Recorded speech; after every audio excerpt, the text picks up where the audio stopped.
Gata for the sound of the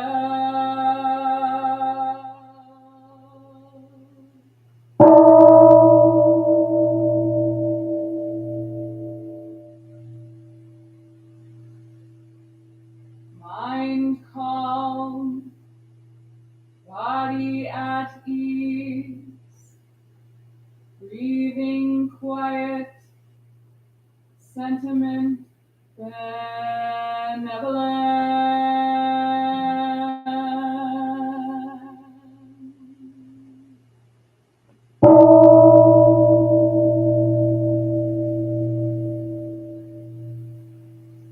Dharma friends, sitting still in vital silence,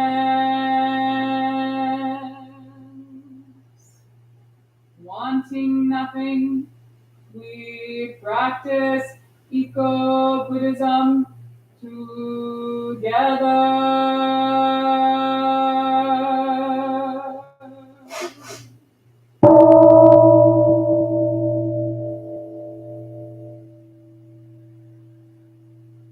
The sound of the temple bell booms for all to cease from conflict. May the way of Buddha usher in the dawn of non-violent global village forever.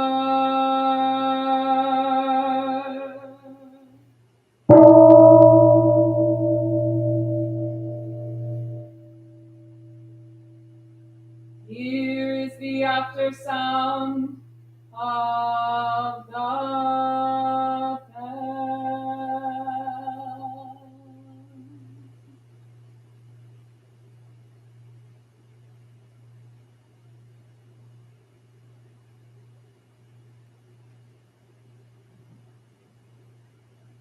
Thunder of silence, light after Dharma rain.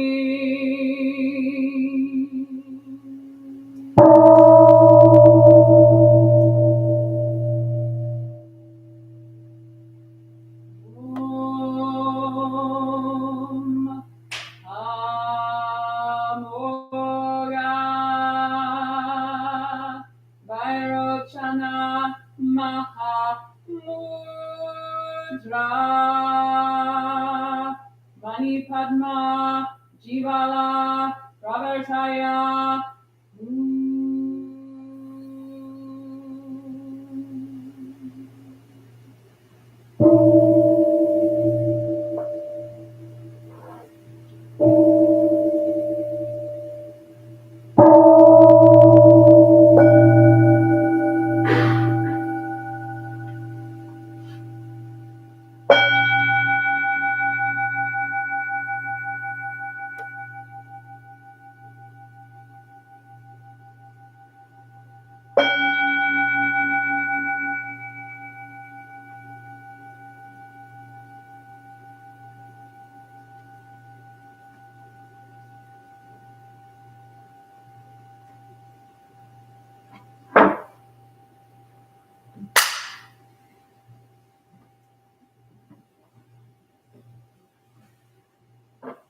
Please stand and join me in chanting of the three references.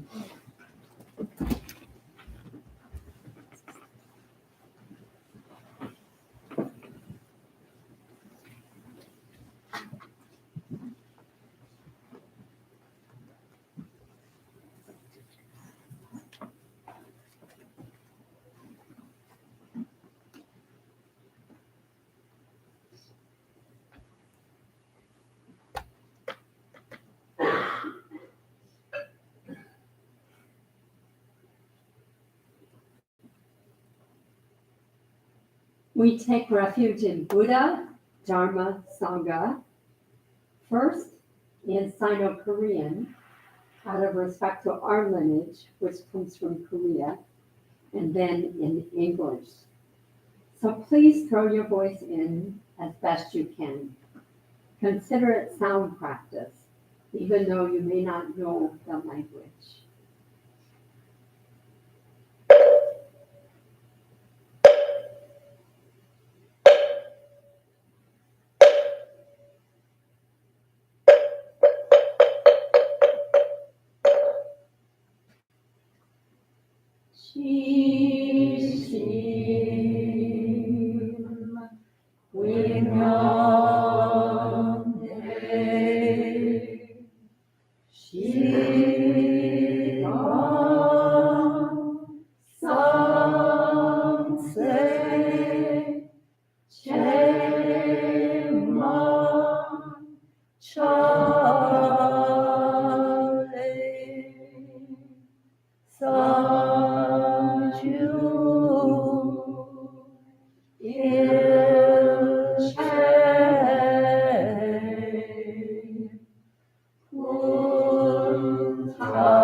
And now in English.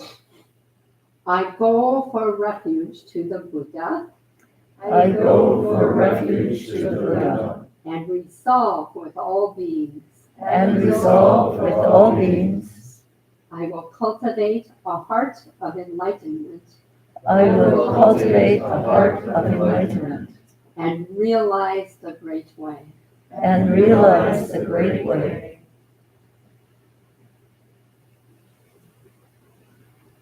I go for refuge to the Dharma. I go for refuge to the Dharma. And resolve with all beings. And resolve with all beings. I will penetrate the teachings. I will penetrate the teachings. And uncover oceans of wisdom. And uncover oceans of wisdom. I go for refuge to the Sangha. I go for refuge to the Sangha. And resolve with all beings. And resolve with all beings. I will seek peace and happiness for the many. I will seek peace and happiness for the many. And transform this world into Buddha lands unimpeded. And transform this world into Buddha lands unimpeded.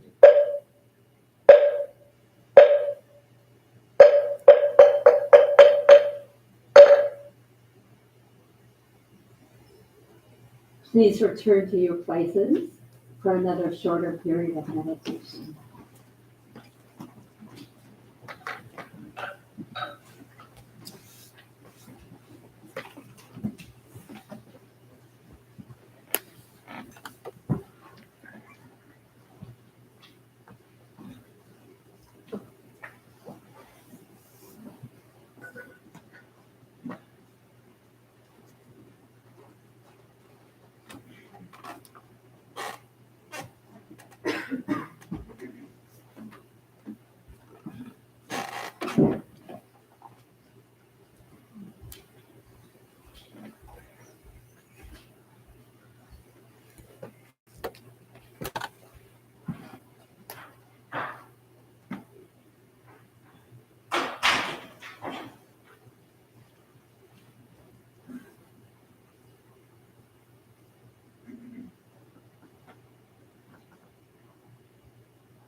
Please join me in some mindful stretching.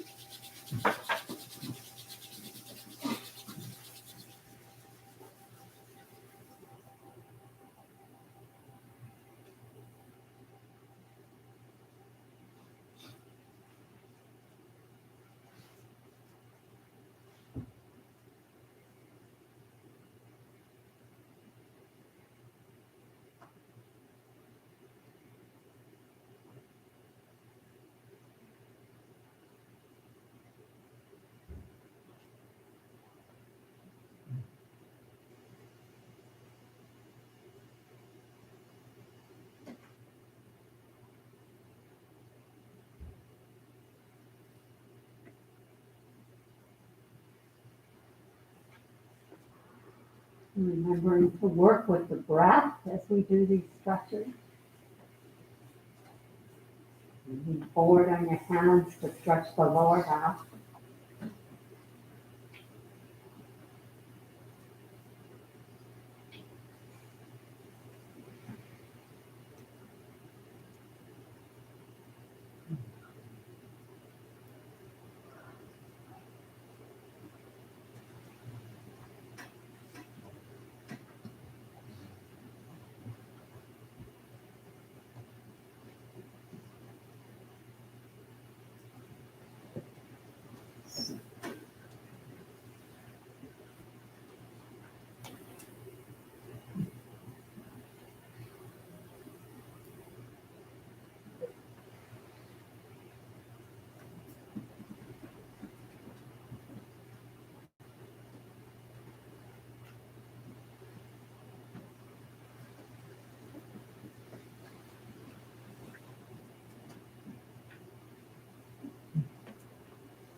Please sit comfortably.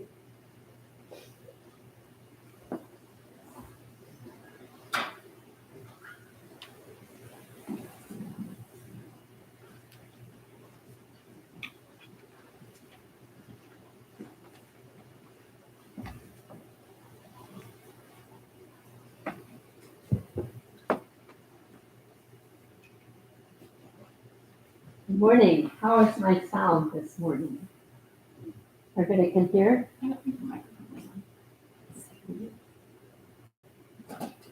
Oh, okay.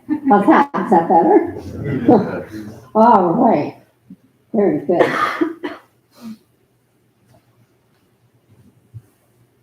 So welcome to the Zen Buddhist Temple. How many are here for the first time today? Just curious. Okay. A few of you, thank you very much for coming through the gate, which seems to be a challenge for a lot of people, and coming into the room and just being with us. My name is Ma'um. I'm one of the temple priests, and I live here. I live in the yellow building, the original temple next door. So I'll be leading our Dharma talk this morning. And what I would like to do is continue with a theme that we started last week. So if you were here last week, you will remember that we talked about meetings, the need for meetings as an element to keep our Sangha strong. So when the Buddha was asked, what leads to a strong meeting or a strong community, one that will not break apart, the Buddha replied, frequent meetings that begin in harmony, that conduct affairs in harmony, and end in harmony. We want to talk a little bit more about this cultivating harmony today. And I think the theme for this is having meaningful conversations, that's a very important element of harmony. So I want to start with a little story.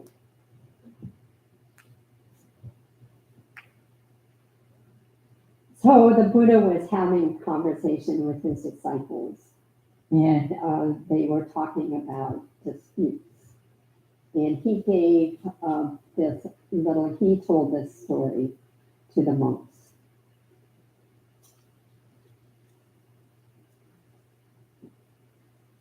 So, let's see, where to start this. Yeah. There was a king in Savatthi who asked his servants to round up all the persons in the city who were blind from birth. When the man had done so, the king asked the servant to show the blind men an elephant.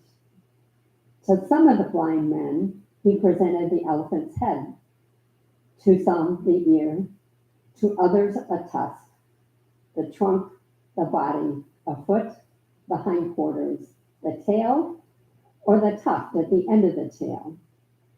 And to each one he said, this is an elephant. When he reported to the king what he had done, the king went to the blind men and asked them, what is an elephant like?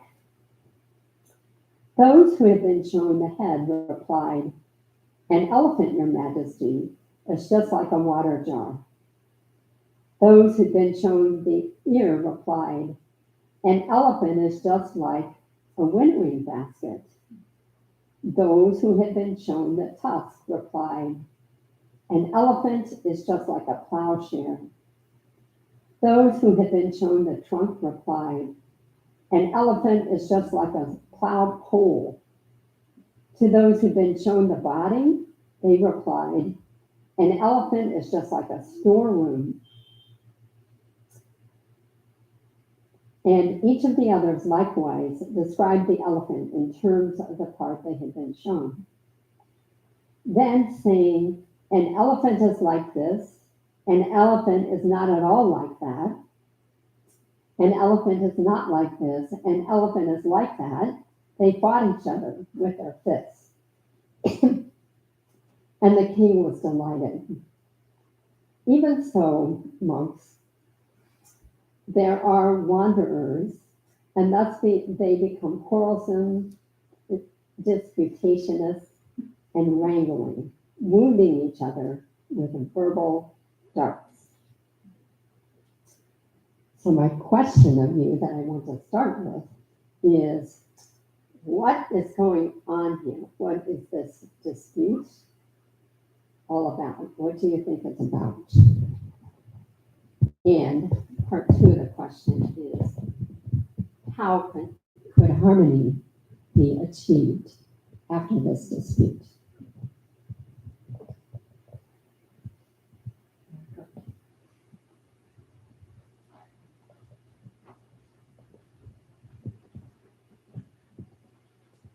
It seems like this happened last time. It seems like the problem is that no one has the whole story or the whole picture, and to have harmony, everyone needs to see a fuller picture.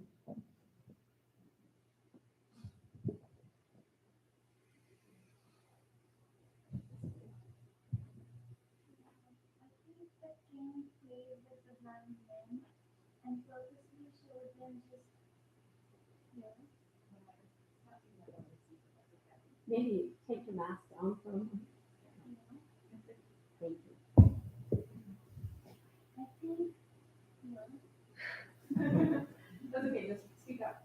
I think the king just played with the blind men, and he purposely showed them just pieces of the elephant, and the blind men did not have the ability to seek out the whole elephant from themselves. And then because they could only see the pieces of the elephant, based on that the king made them fight. And that's like I feel like it's like how could the blind men have sought out a whole elephant for themselves? And so given the pieces that the higher authority had provided to them, they were made to fight.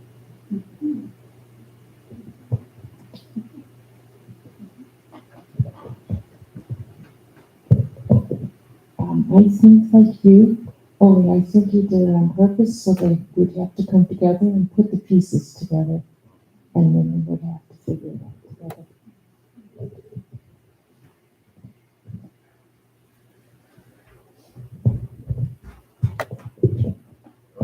The king should educate them, and otherwise he's just getting his kicks off of watching them fight.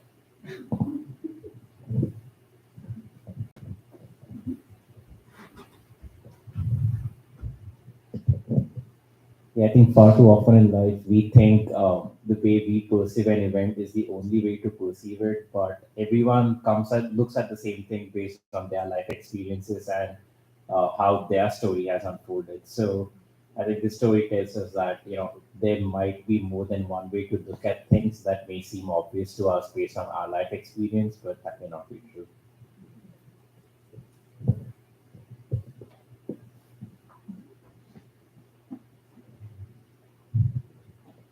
Yeah, I agree with what the last fellow said. I think it's a story about humility and you're not assuming that your truth is the whole truth. And what you've experienced can be valid, but there's a bigger truth out there than just your personal experience. You should be open to other people's experiences as well.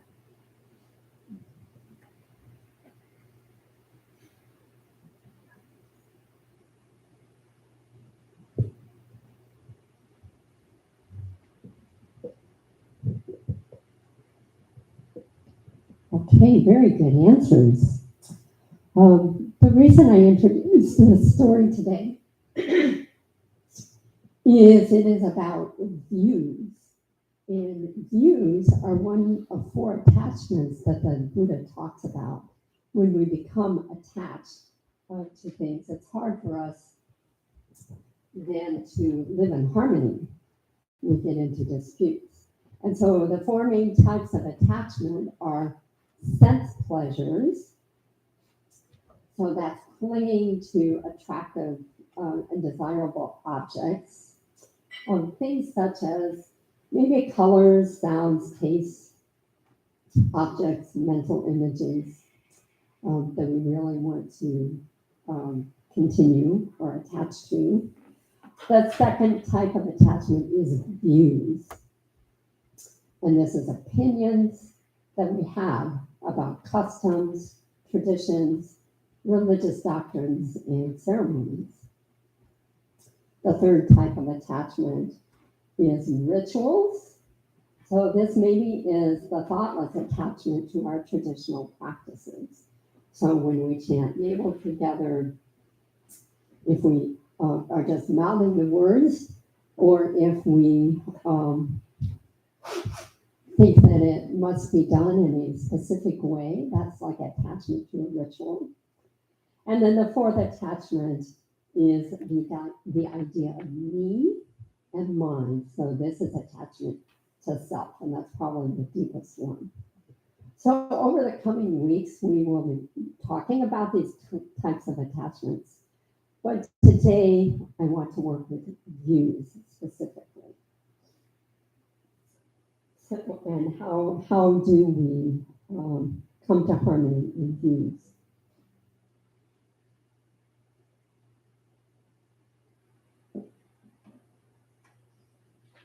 Thich Nhat Hanh offers us 14 mindfulness trainings.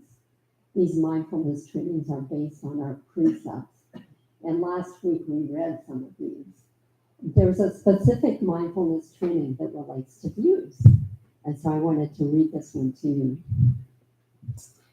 Aware of the suffering created by attachment to views and wrong perceptions, we are determined to avoid being narrow-minded and bound to present views.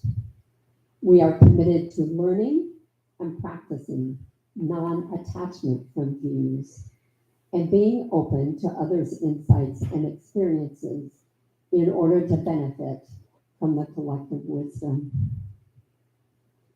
Insight is revealed through the practice of compassionate listening, deep looking, and letting go of emotions, rather than through the accumulation of intellectual knowledge. We are aware that the knowledge we presently possess is not changeless, absolute truth. Truth is found in life, and we will observe life within and around us in every moment, ready to learn throughout our lives. So today we're going to try a little experiment of working in small groups to get some practice of working with views, in particular practice with listening, and maybe not just jumping in with our own opinions, and just to see how this goes. So because this is an experiment and new, I'm going to ask Kaju Sinum to help me a little bit. She has some good ideas.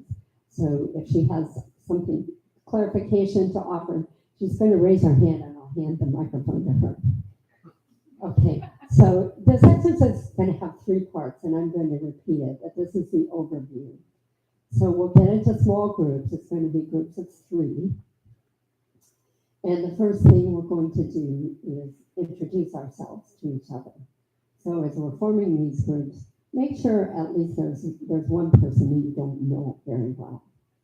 So when you introduce each other, you say, just say your name and maybe say one thing. What brought you here today?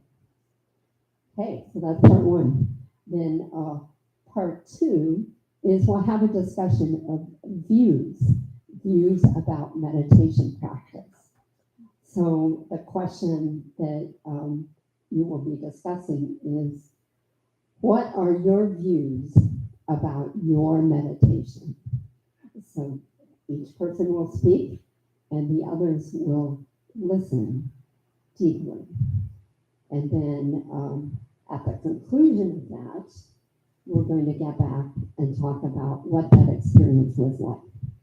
Is there anything you would like to add, Hajji? How much time are we going to have? Thank you. 15 minutes. 15 minutes. Well, then for the third 5 minutes, I would suggest that each person speak to the other, saying what they heard, what their view was. So we have a chance to listen and then repeat back as purely as possible what you heard from each person in the group. It's a communication kind of exercise. All right, thank you. So now we'll get into our groups of three, and then I'll repeat the instructions. And after each segment, I'll ring the bell, so you know when to move on. So Could you tell each 5 minutes? Yes. So we kind of know where we were. Exactly. Each 5 minutes, I will ring the bell. I would suggest that we get together according to proximity. So please find 2 other people near to you and go and just sit together and form a little cluster. So let's take a minute to do that.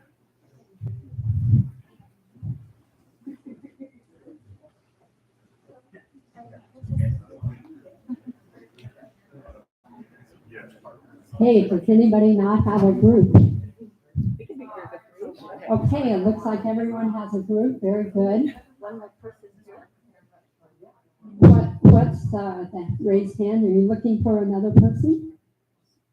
We are? Here. Yeah, okay. So if there is a third person to join this group, great. Otherwise, is there another group of 2? Oh, yes. Somebody come over here, please. Uh-huh.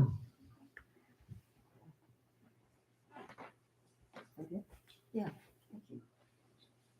Okay, very good. So let us begin.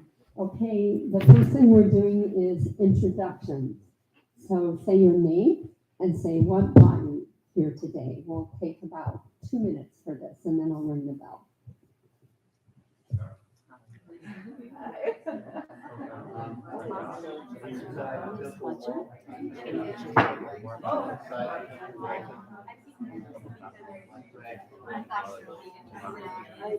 I always come to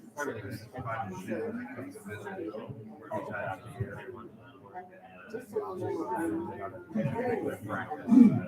so I really like to see your eyes.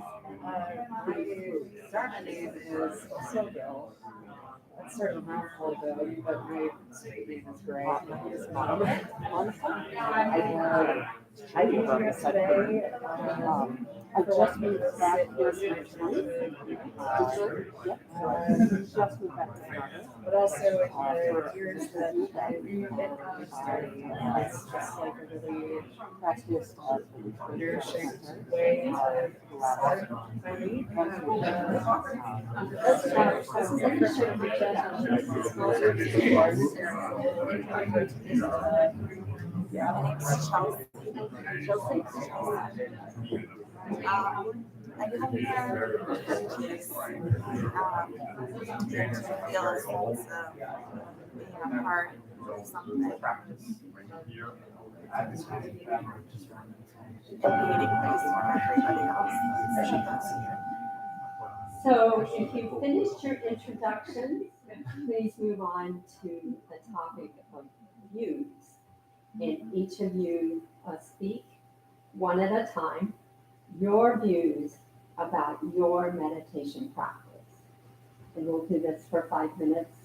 So one person speaks and the other 2 listen carefully. Let me not start first. Would you mind starting first?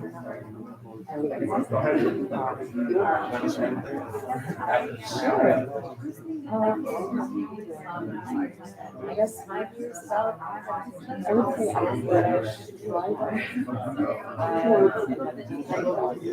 it's very, very tiring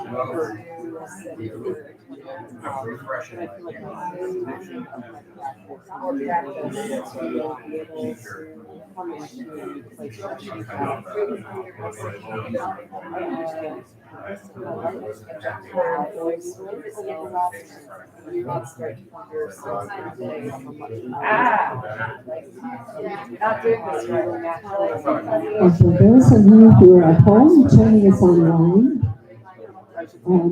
either you can have this dialogue with yourself, or you can find someone nearby.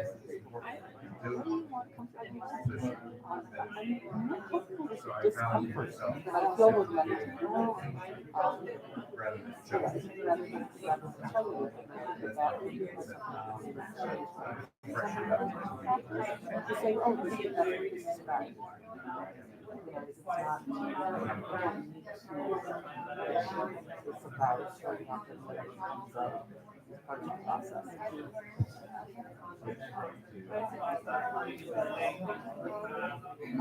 My meditation practice outside of here is non-existent right now. I did the intro to meditation here a few years ago when I decided I wanted to see what Buddhism was like. And Ma'u did that class, and it was really helpful. And I was meditating at home a little bit afterwards, and then life got in the way. So I think in the past, I used to probably said something like even just 1 minute in the day is better than no one. So just kind of try to sit and work towards something. You do 1 minute 5 days in a row, and then maybe 2 minutes, something like that. But the thing that gets in my way is just not making time for myself. A lot of little children. And there's a lot of chaos. I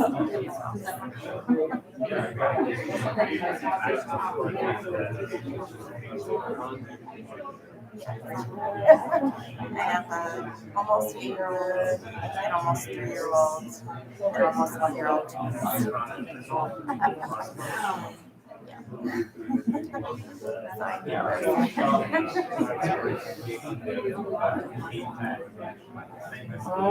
Originally, I lived right on the street, and I was I guess like you guys are part of it. Just going on.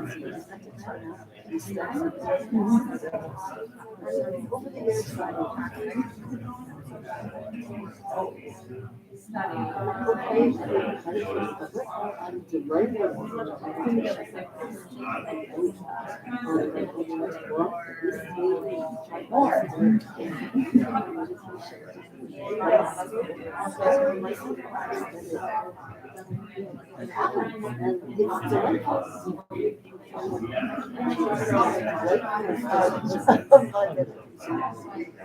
also take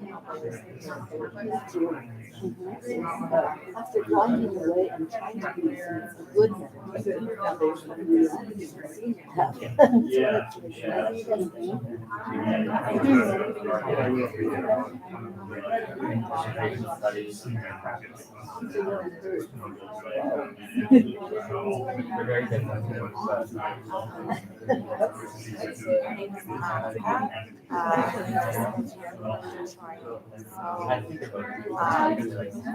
Your meditation practice, it sounds like over 20 years. At first, it was like really uncomfortable for you. You feel like you're supposed to be doing it a certain way. And then now you're just kind of accepting that discomfort as part of the process. And that's your passion. Because you live in the temple, you're surrounded by this environment. It's easy for you for the studying part, but it's not always easy for you to be this model. It's just like perfect meditator, which is, I would be like, oh yeah, she's great at meditating. But it's nice to hear that. But more recently, you're doing it. You're kind of enjoying that.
Elsewhere, outside of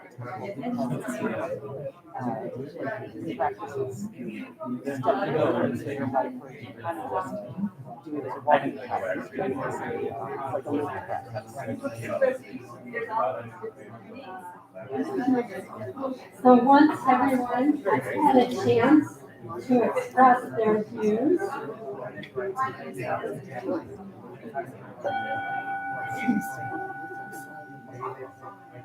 so moving into the last 5 minutes of our conversation, once everyone has had a chance to present their views, then go around your circle one more time, and each of you say what you heard from the other people. And knowing that I kind of know what might have been true, so I appreciate you coming here and continuing to I think it's a lot of similar things, but quite different. No, I went here. We're talking about people What to expect from competition. Lessons or airports I work for the more contested. Do some No, well, I've been all over the place. That wasn't the same.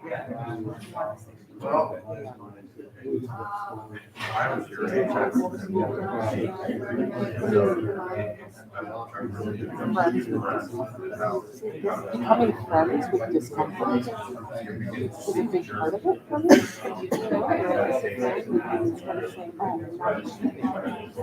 I like what I do.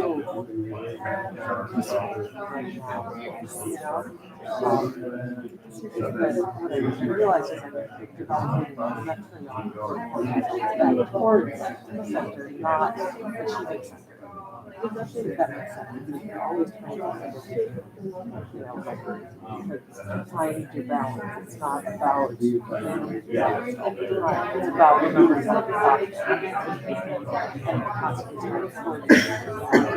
So we have a few more minutes. However, it will be very helpful when your group is finished. Just raise your hand and then I'll know.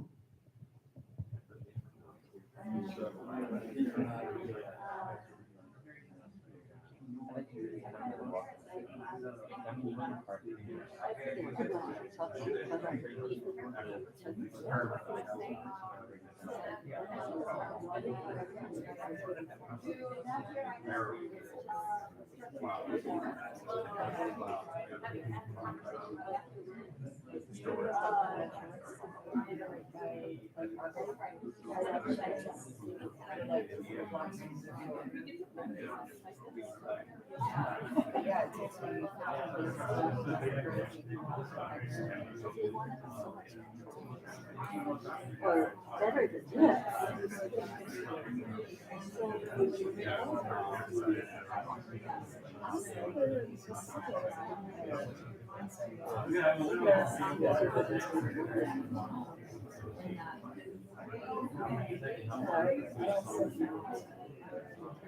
It's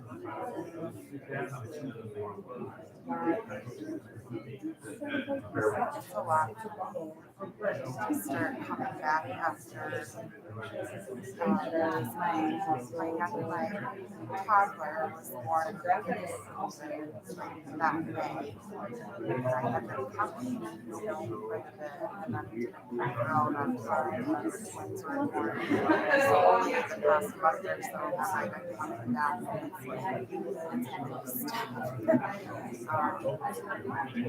Yeah, it is very important just to get back.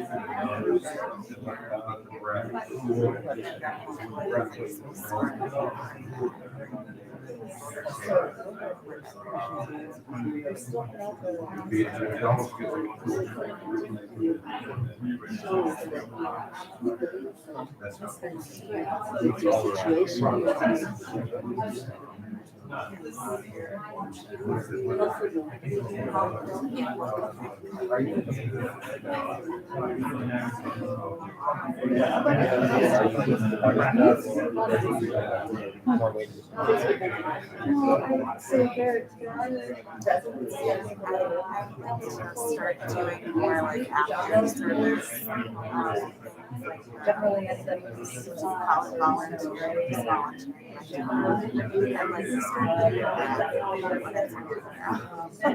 I really enjoy gardening, so So thank you for raising your hand. So can you take your group is finished? I'm really shy. Let's do maybe just 2 more minutes, and then I'm going to ring the bell.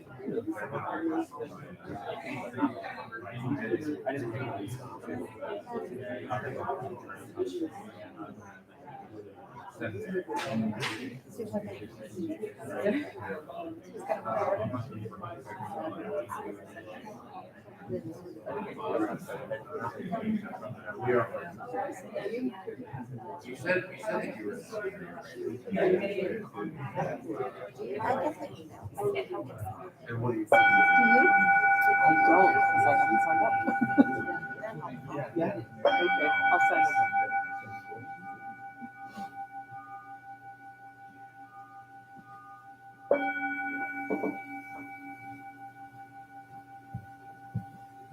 Please bring your conversations to a close and move back to your places.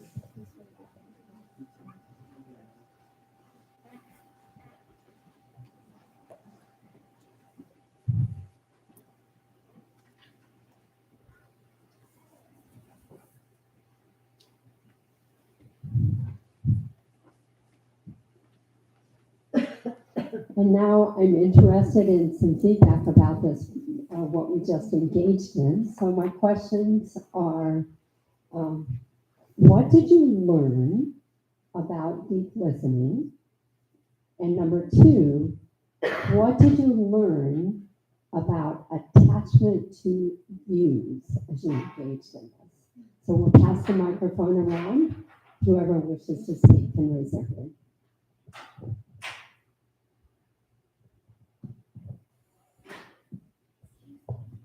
I think it was a good exercise for me because a lot of times, like, especially when I'm meeting people for the first time and like making a first impression, I'm really interested, really worried about how I'm coming off. And I want to think about, I'm always running through in my head like, well, how to be really articulate and clever or whatever, not actually paying attention to what the other person is saying very carefully. So it forced me to be better at that.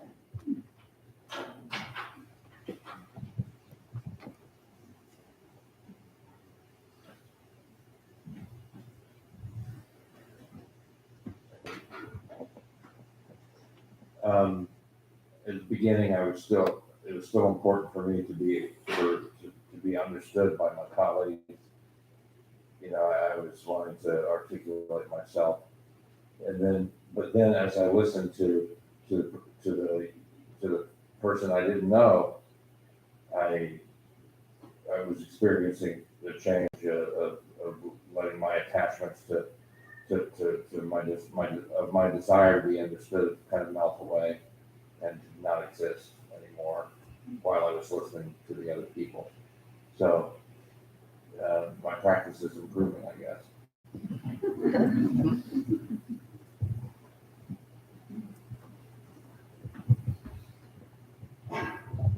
I was impressed by how many listening devices we have when we're listening to other people. I think we listen with different parts of us, so each one had a different take on what we heard.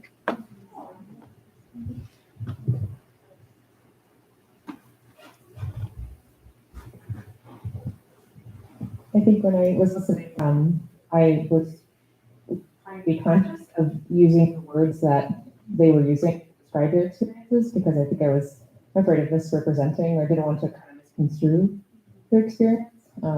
So after listening with using the words that they would use, and also to be cued into like any judgments, I think that I was possibly asserting on their practice or experience.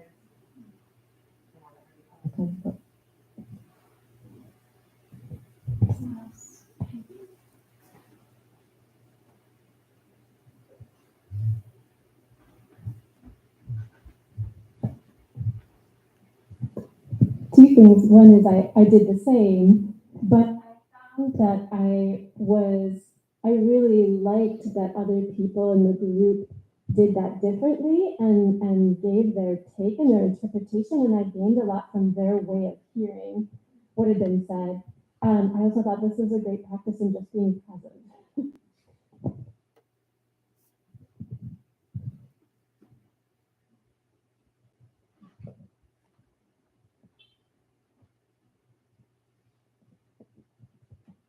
To the second part, the attachment to views, I found that it was interesting as I was listening to the other views. What I was most interested in listening to was the similarities to my own views.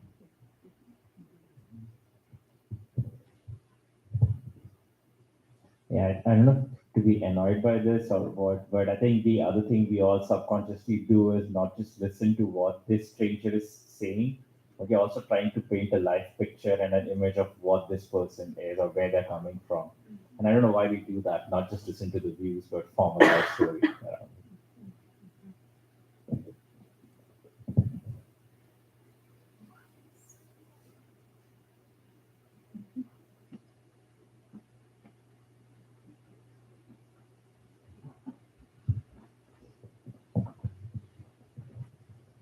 Thank you very much for your observations and your participation in working with views.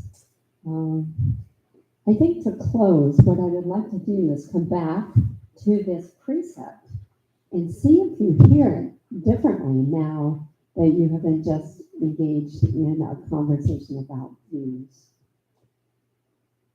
Aware of the suffering created by attachment to views and wrong perceptions, we are determined to avoid being narrow-minded and bound to present views.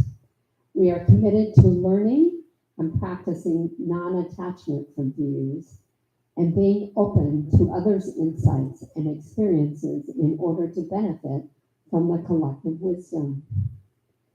Insight is revealed through the practice of compassionate listening, deep looking, and letting go of notions, rather than through the accumulation of intellectual knowledge.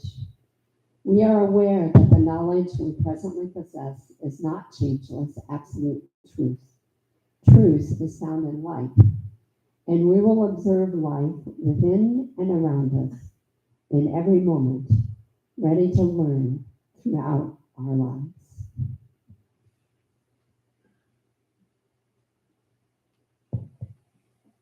So let's close with the four great vows, and then we'll have some announcements. All beings, one body, I vow to liberate. All beings, one body, I vow to liberate. Blind passions, one root, I vow to terminate. Minor passions, one root, I vow to terminate. Dharma gates, one mind, I vow to penetrate. Dharma gates, one mind, I vow to penetrate. The great way of Buddha, I vow to realize. The great way of Buddha, I vow to realize.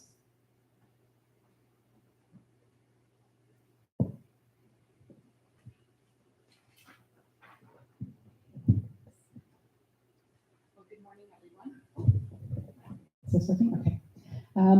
So we have our winter schedule on this flyer, which is available in the lobby. You can take one with you, and there's also sign-up sheets for all of the activities that happen at the temple. For those of you who are new, just a brief overview. So we have public services like this every Sunday at 10 a.m. And then on the first and third Sundays of the month, we have an additional afternoon service at 4 p.m. And you're welcome to come to either or both of those. We have an online Sangha meeting 8 p.m. on Sundays, and the URL for that is here. So this is for our online Sangha, maybe people who live at a distance. We also have a family program, and the family and children's service meets once a month. So February 12th is the next one. That's also in the morning. We have a one-day meditation retreat coming up Saturday, February 25th. This is 9 a.m. to 5 p.m. and includes a vegetarian lunch, a rest period, periods of meditation, both sitting and walking, and some afternoon work practice. We also offer an introductory meditation course. This is Thursday evenings from 6:30 to 8:30 p.m. It's for 5 Thursdays, and the next one begins February 16th. Our yoga classes will resume February 22nd. This is on Tuesdays from 6:30 to 8.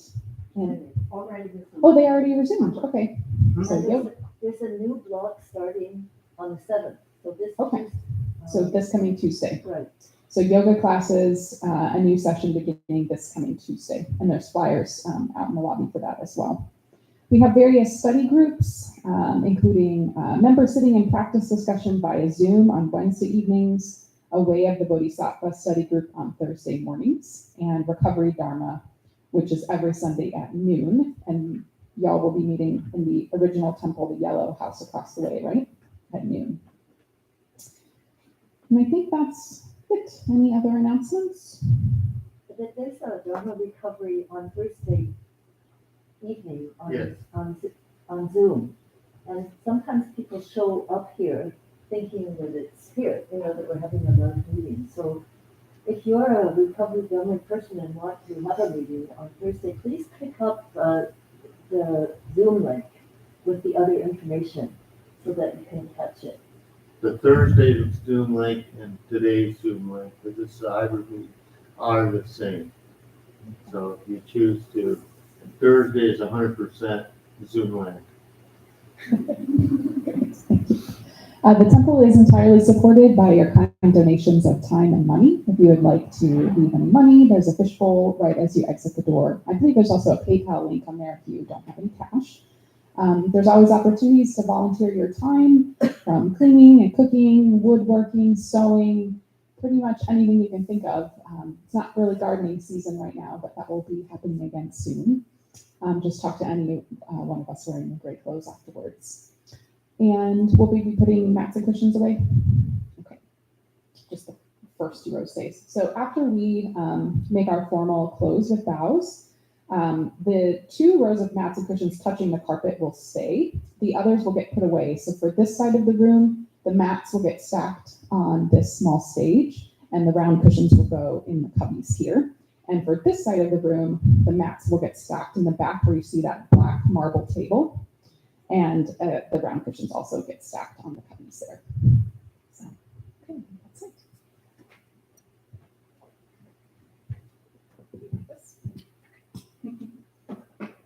Okay, so let's all stand and we'll close with 3 formal bows.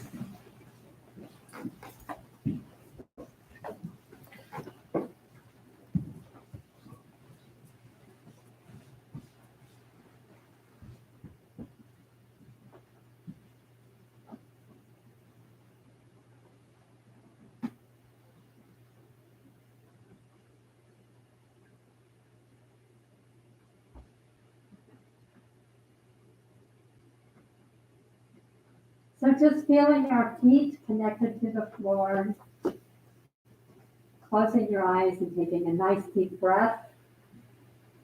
Join me in 3 bows.